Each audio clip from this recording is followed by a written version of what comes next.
Sinimulan na ng COMELEC ang mga paghahanda para sa 2025 elections.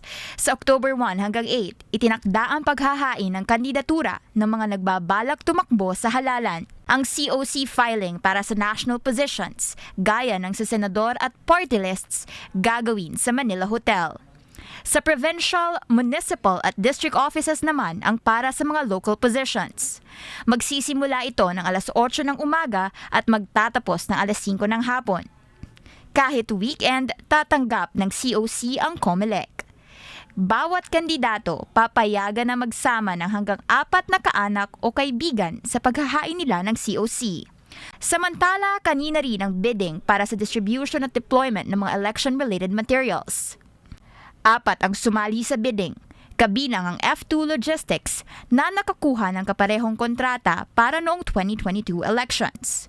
Ang mananalo sa bidding, inaasahang maglalatag ng point-to-point system kung saan direkta nilang ihahatid ang mga materyales sa mga consignee mula sa mga deployment hub. Required din ang mananalong bidder na magkaroon ng sariling hub at warehouse.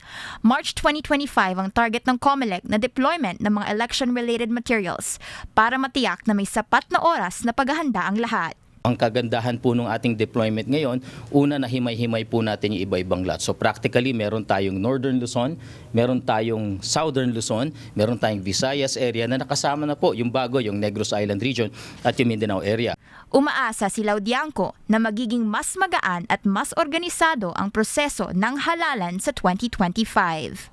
Para sa agenda, Hannah T, BNC.